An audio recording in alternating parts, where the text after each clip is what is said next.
Bonjour, c'est Émilie et aujourd'hui je vais vous parler des énergies de la prochaine nouvelle lune qui sera en Bélier le 8 avril et ça sera une éclipse solaire totale qu'on verra plutôt depuis le Canada, les États-Unis, l'Amérique du Sud et en Europe on ne pourra pas la voir parce qu'elle aura lieu à 20h23. Donc voilà, il ne fera pas encore nuit normalement. Alors j'ai envie de dire comment vous allez depuis la dernière pleine lune qui était aussi une éclipse lunaire pénombrale qui a été suivie par l'énergie de Pâques, donc des énergies qui ont été très très très intenses depuis cette mi-mars avec justement l'entrée de l'équinoxe, entrée du soleil en bélier le 20 mars et après cette pleine lune qui a bien fait travailler justement sur l'aspect, je dirais, relationnel, sur le fait de se positionner, d'être à sa juste place, de se délester du passé, de se désencombrer. Et puis ben voilà, les éclipses, c'est toujours des moments en fait de transformation extrêmement puissants, des catalyseurs des 6 prochains mois qui vont advenir et qui viennent nous faire travailler en profondeur justement certains domaines. Donc là on est dans cet axe relationnel et aussi avec soi-même, donc avec ce nœud nord en bélier et ce nœud sud en balance. Et cette éclipse, elle avait la lune en balance, donc justement elle nous a travailler peut-être sur des aspects relationnels en lien avec le passé, peut-être avec des habitudes, avec peut-être des relations, pour justement apprendre à nous positionner du côté du nœud nord, c'est-à-dire du but de l'année, c'est-à-dire le bélier. Ça veut dire se prioriser, ça veut dire aller vers soi-même, être vraiment dans le courage, l'action, l'innovation. Donc dans ce positionnement-là. Et après, ben voilà, on était sur cette semaine cette semaine sainte, hein, qu'on dit, qui est vraiment aussi un passage, je trouve, quand même, au moment du printemps, parce que c'est souvent une espèce de traversée, quand même, qu'on fait dans les énergies d'ombre et de lumière. Et déjà, les éclipses, elles font travailler en profondeur les ombres, qu'elles font remonter, en fait. Elles font remonter les ombres, les émotions du passé, les mémoires karmiques, parfois des aspects en lien avec d'autres dimensions. C'est comme si un petit peu, voilà, les mondes ils étaient en train de s'enchevêtrer, qu'il y avait vraiment une espèce de passage dimensionnel extrêmement puissant avec des vagues d'énergie, hein. Je ne sais pas comment c'était pour vous, est-ce que vous avez eu des espèces de poussées vibratoires très puissantes et peut-être aussi des descentes émotionnelles aussi extrêmement fortes avec des hauts et des bas en fait, avec peut-être des moments où c'était hyper haut, hyper up là, et d'autres facettes beaucoup plus down, mais en fait c'était du nettoyage. Et en fait au travers de ça, c'est aussi des énergies en fait du collectif qui viennent se nettoyer, se purifier. Je dirais surtout pour entre guillemets les artisans de lumière, les personnes qui se positionnent en termes de piliers pour activer justement l'énergie de la nouvelle terre.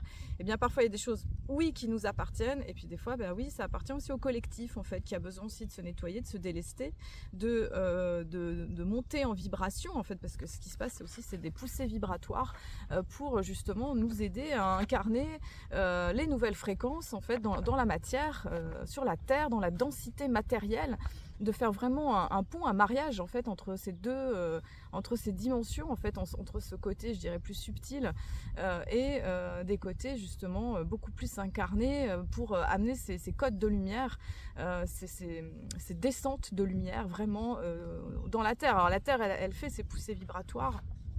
Je dirais que c'est plus l'humanité finalement qui est en retard, qui a besoin d'évoluer, de ne pas rester accroché que dans une dimension, je dirais, très terrestre, très 3D, tout ça. Donc en fait, on est dans des poussées 3D, 4D, 5D, même je pense des fois des poussées qui vont encore plus loin que ça. Tout ça, c'est pour nous aider à avancer et évoluer. Donc l'énergie de Pâques, ça fait voilà cette semaine sainte, ombre et lumière, avec des fois cette sensation de descente aussi, de mourir en fait. C'est ça en fait, on est en train de mourir en fait à un ancien en fait quand on fait cette semaine de Pâques, hein, je dirais inspiré par Yeshua, le Christ, qui vient nous inspirer justement dans cette énergie d'amour inconditionnel et de transcendance de notre humanité. Voilà, transcender notre humanité, transcender nos parts d'ego, le besoin de se dépouiller. Donc en fait, on fait aussi cette traversée et ça peut être aussi des fois un peu, je dirais, un peu éprouvant. Donc le 31 mars, c'était Pâques. Et donc voilà, donc cette renaissance en fait, c'est ça aussi cette énergie de la renaissance, de renaître à la lumière, de renaître à son être de lumière, à son corps de lumière, et faire, je dirais, qu'il y ait un mariage en fait entre cet Esprit Saint, ce corps terrestre aussi, ces dimensions terrestres, parce qu'on est incarné quand même sur la Terre, hein, pas oublier pour toutes les semences d'étoiles et tous les indigos, arc-en-ciel, cristal, enfin voilà, tous ces êtres galactiques, voilà, que du coup on est aussi incarné sur la planète Terre, et qui est une planète extrêmement dense, et que tout ça c'est aussi d'amener toutes ces fréquences dans ce côté justement très incarné et matériel, et que c'est important justement de faire ce pont, parce que des fois en tant qu'être soit spirituel, on pourrait vite se couper de la matière qui peut sembler tellement lourde et tellement pénible à des moments, voilà. Une société qui est un petit peu en retard par rapport à ce qui devrait être, entre guillemets. Alors, donc 1er avril aussi, donc 1er avril c'est l'énergie, donc c'est lundi de Pâques, mais c'est au Moyen-Âge, c'était le nouvel an, c'était ce nouvel an, donc vraiment ce moment justement de recommencement, donc voilà, pour dire aussi tous les paliers successifs de cette émergence de l'année 2024. Et puis je pense aussi à la symbolique de Pâques là, qui me vient, là j'ai des œufs, des œufs colorés dans les yeux là, et puis le lapin, donc cette énergie à la fois de fertilité, de renouveau, et les œufs justement, donc de cette nouvelle vie en fait qui émerge par aussi, c'est une célébration du printemps. Mais oui, le printemps c'est la vie qui recommence après cette phase justement de l'hiver qui est dans ce ralentissement, cette mort apparente, le fait d'être je mets un guillemet entre inaction, parce que on est souvent dans des sociétés où il y a beaucoup d'activités l'hiver. Et là au printemps il y a quand même quelque chose qui redémarre, ouais, on sent que ça redémarre, donc il y a une poussée énergétique, donc il y a eu pas mal de poussées énergétiques là depuis 15 jours, hein, je dirais quand même, donc c'est assez intense de passer d'un moment un peu passif, tout ça là, à contemplatif, à remettre les choses en mouvement et en action pour faire avancer la nouvelle année qui s'en vient pour nous, pour l'humanité, pour la vie, d'être dans ce nouveau vraiment.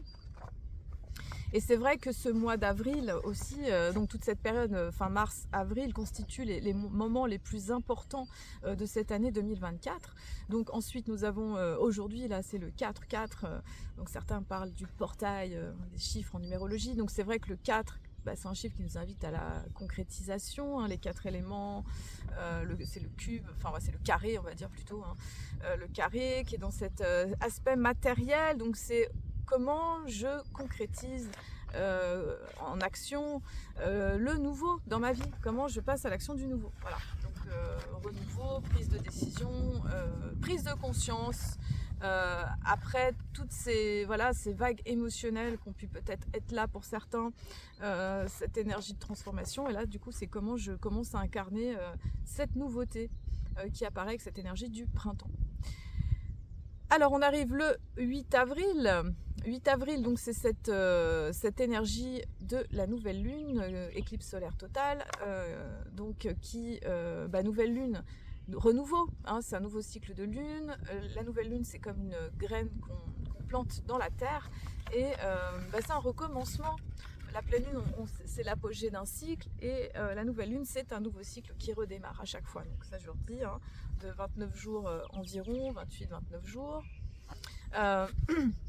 Donc le renouveau, puis dans le signe du bélier. Voilà, le signe du bélier, c'est le premier signe, c'est vraiment, encore une nouvelle étape dans ce recommencement justement. Donc nouvelle lune en bélier, soleil lune qui se rejoignent ensemble, donc du coup qui sont pas forcément visibles, qui sont pas visibles dans le ciel, ça c'est sûr. À ce moment là on dit que la lune elle est noire, bon bref voilà tout ça, et dans le signe du bélier c'est vraiment le moment justement de passer à l'action, de recommencer, d'initier la nouveauté pour nous, de tout ce qui a été finalement de tout ce qu'on a un peu pensé, réfléchi, tout ce qui a émergé au cœur de l'hiver, hein, de ce temps de sagesse, de réflexion, voilà, de maturation un petit peu. L'hiver, il vient nous faire maturer un petit peu toutes nos expériences, et puis après c'est au printemps que les choses elles recommencent. Et puis le bélier, voilà, signe gouverné par Mars, action, courage, innovation, et qui ose initier avec ses cornes recourbées, ça y est j'y vais, et voilà, on est dans le mode action.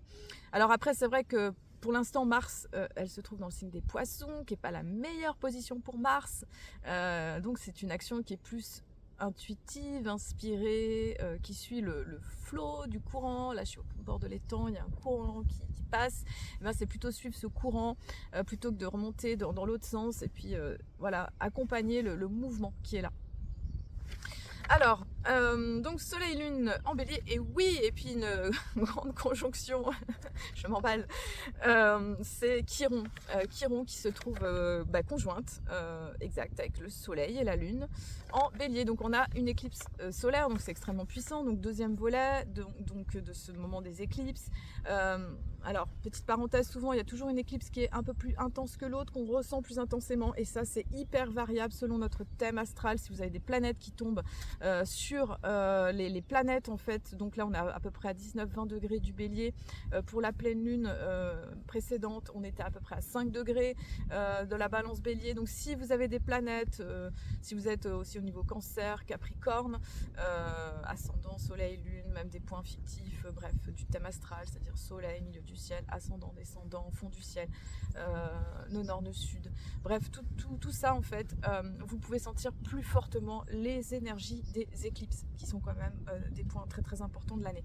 Donc Soleil conjoint à Chiron. Donc Chiron, j'en ai déjà parlé plusieurs fois, ça mériterait presque une vidéo entière sur ça, donc c'est ce centaure qui a été blessé à mort et qui ne peut pas mourir en fait, et qui doit apprendre à vivre avec sa blessure en fait.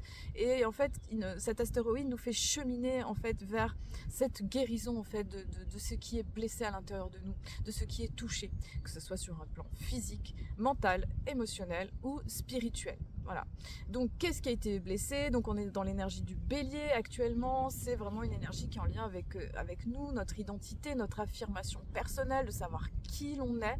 Et là donc on va être alors déjà dans toute une nouvelle lune, c'est-à-dire tout un cycle d'un mois entier, hein. On va aller jusqu'à la prochaine nouvelle lune qui sera au mois de mai, après nouvelle lune en Taureau. Donc toute la lunaison là, elle va avoir un goût quand même de guérison, d'aller ok, bon bah il y a ça qui fonctionne pas dans ma vie, je sais pas, j'ai telle blessure de rejet ou d'abandon, ou dans telle circonstance je me sens de cette façon, et c'est encore peut-être touché, blessé, ça me fait mal. Eh bien ça va être peut-être l'occasion d'aller guérir avec quelqu'un ou soi-même, enfin voilà, d'aller vraiment amener une guérison des endroits qui sont blessés à l'intérieur.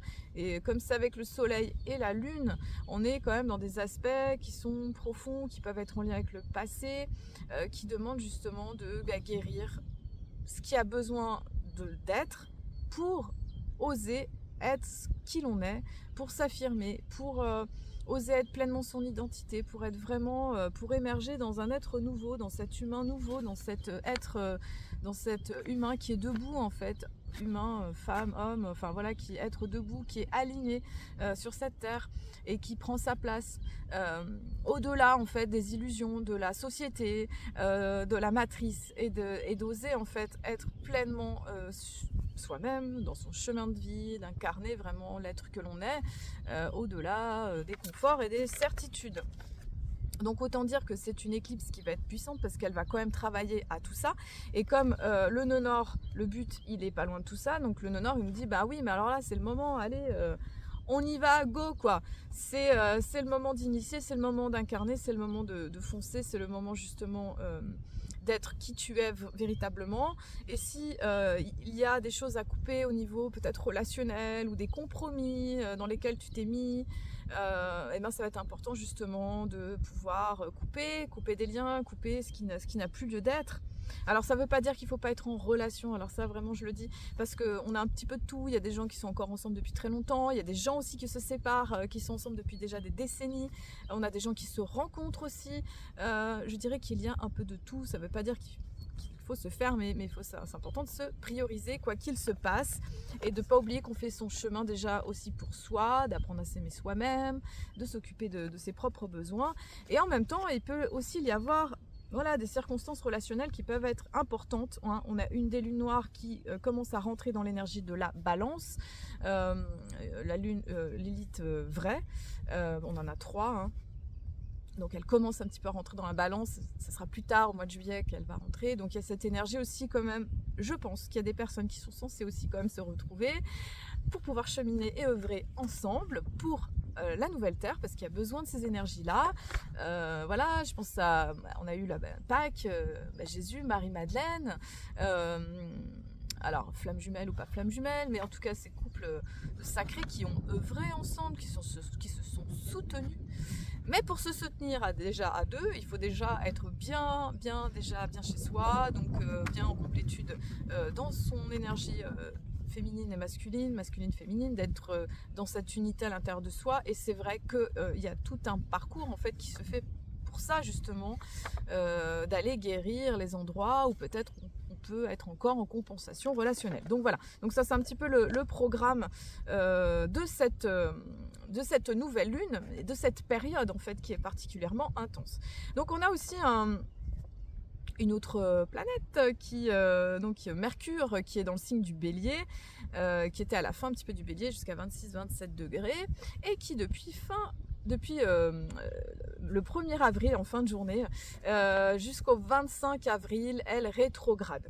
Donc Mercure, c'est une planète très rapide, elle reste à peu près un mois dans un signe et dans une année elle va rétrograder, donc reculer dans le zodiaque. En fait elle recule pas mais elle se rapproche de la Terre et elle recule dans les degrés du zodiaque. Bon voilà, donc cette éclipse, elle est particulièrement reliée avec cette rétrogradation de Mercure qui est très importante, parce que Mercure, quand elle rétrograde, elle nous invite à réfléchir, à prendre du recul, à mettre de la distance avec ce qu'on a vécu, et on va voir tous les degrés en fait qui auront été traversés dans cette énergie du Bélier. Elle nous demande finalement de digérer les semaines précédentes, donc on va avoir tout ce moment où elle va reculer. Alors j'ai pas le chiffre exact de jusqu'à combien elle va reculer, après elle va se remettre à avancer. Donc toute cette période-là, c'est un petit peu comme j'intègre, je digère tous les paramètres énergétiques de ce que j'ai pu apprendre et expérimenter pour mieux justement les incarner, digérer, incarner, puis après mettre ça dans la matière pour concrétiser dans du nouveau, parce qu'on est dans le Bélier. Donc un Mercure en Bélier rétrograde, c'est pas toujours entre guillemets je dis confortable, parce que le Bélier il avance, il fonce, et il peut y avoir cette disposition à vouloir agir, à faire avancer les choses aussi, mais en fait des fois c'est pas le moment. Des fois il faut juste laisser digérer les choses, intégrer, prendre la distance aussi. Donc c'est un moment finalement où on retourne vers soi. Ça peut être un moment où on prend du recul, où on s'intériorise. Je regarde un petit peu ce que j'ai marqué. Ralentir, réflexion, ne pas passer en force. Voilà, ne pas passer en force.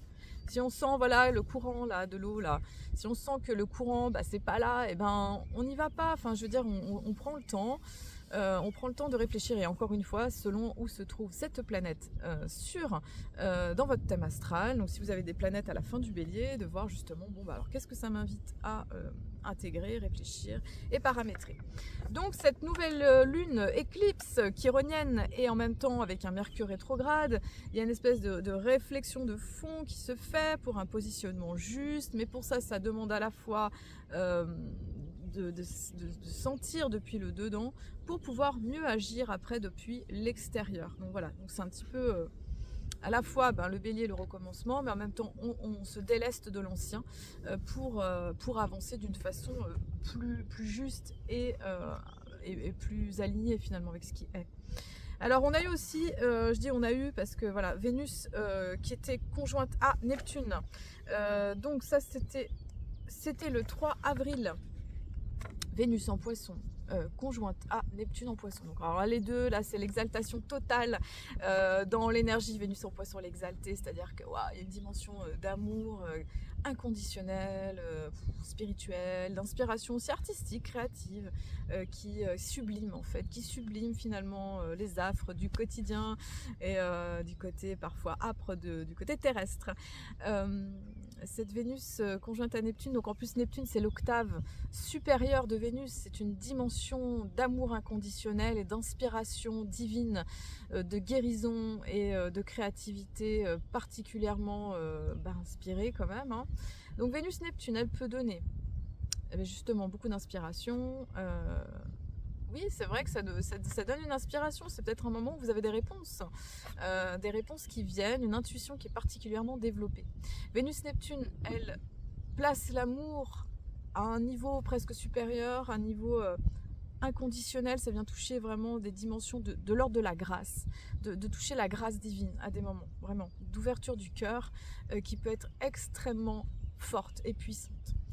Ça peut aussi donner des illusions, parce que Vénus-Neptune, il peut y avoir beaucoup dans cet emballement, dans ce côté fusionnel, c'est la fusion, peut-être avec un être aimé ou quelqu'un qui est éloigné. Ça peut donner aussi des illusions affectives, de peut-être imaginer ce grand amour, de quelque chose qui est très grand, et ça peut donner ce côté-là aussi qui peut parfois être souffrant de cette Vénus-Neptune.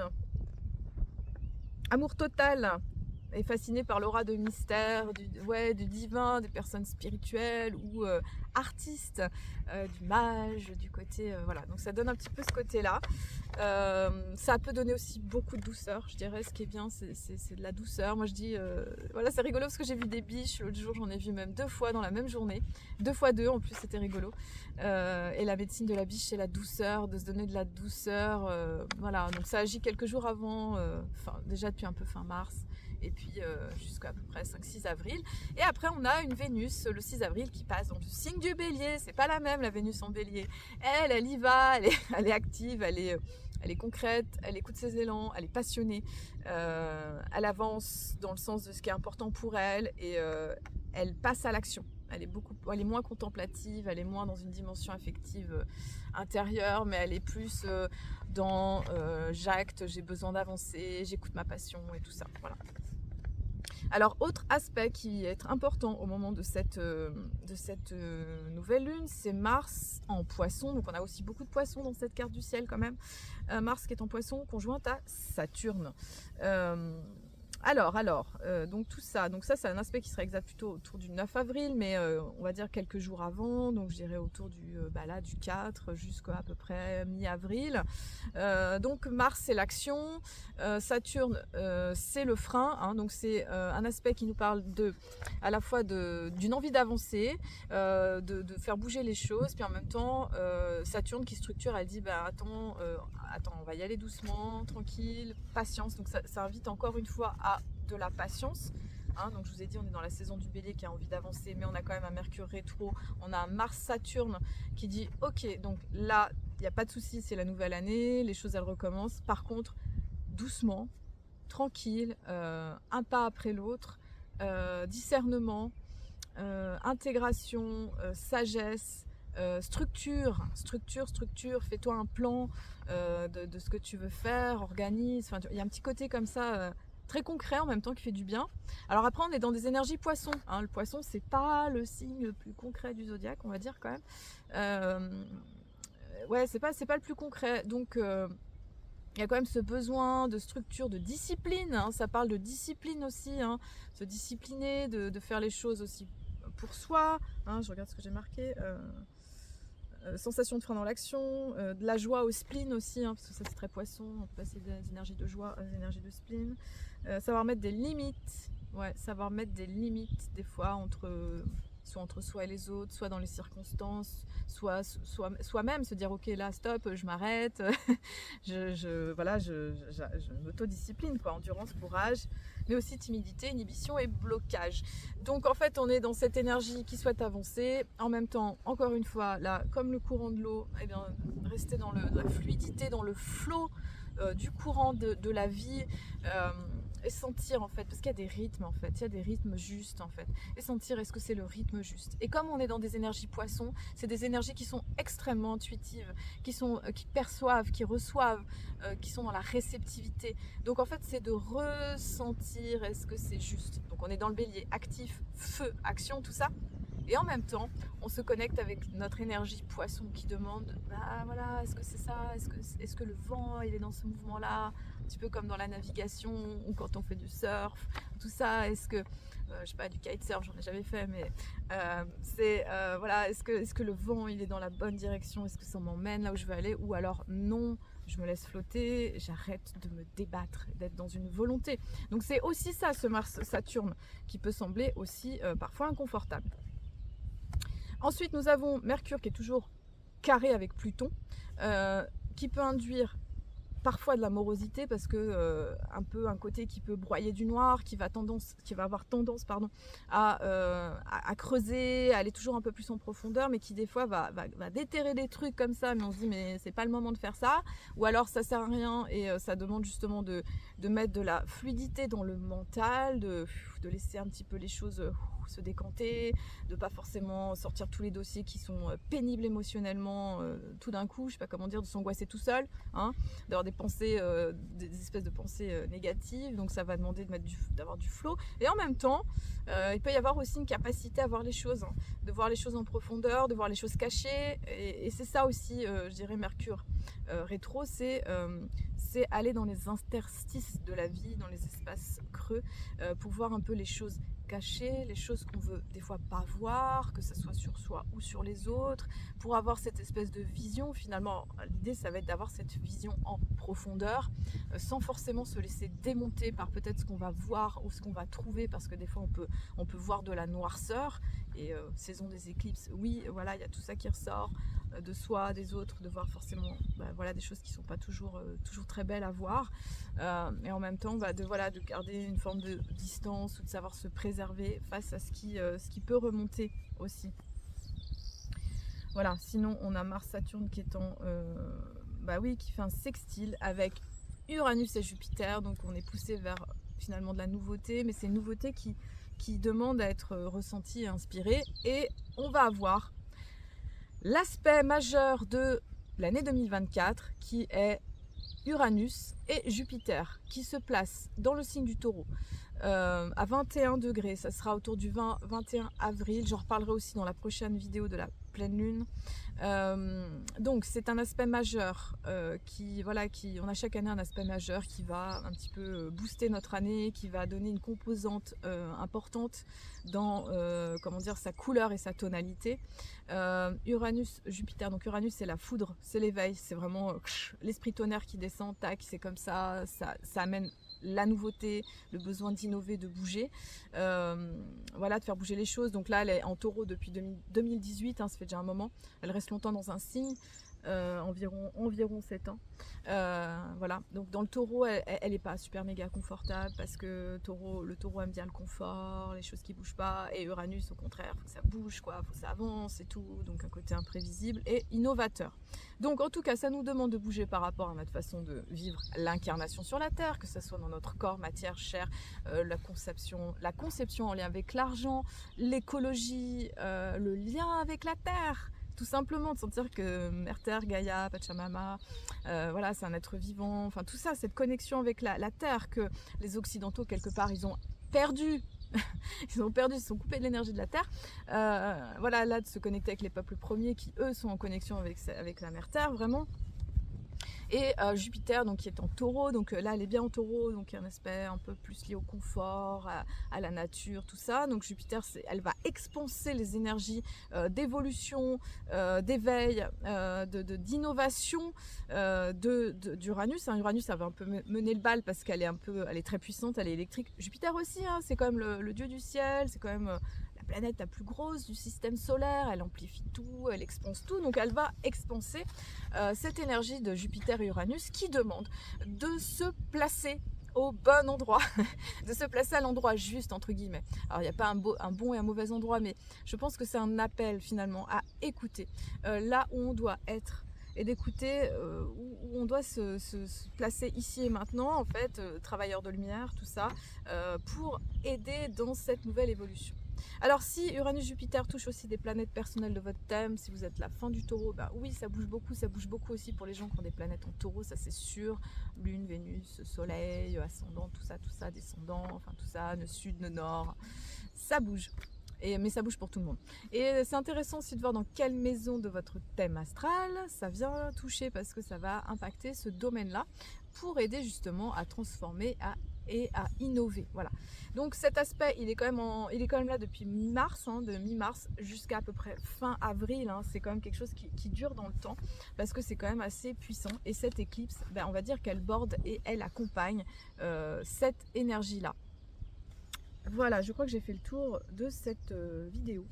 Je vous souhaite en tout cas un beau passage d'éclipse, parce que mine de rien c'est quand même intense, c'est quand même important de prendre soin de soi avec amour, avec douceur, et de se laisser traverser par ces énergies de transformation, de guérison, de transmutation, pour aider à l'intégration de ces nouvelles énergies pour cette nouvelle terre, pour cette nouvelle vie, pour cette nouvelle année qui commence.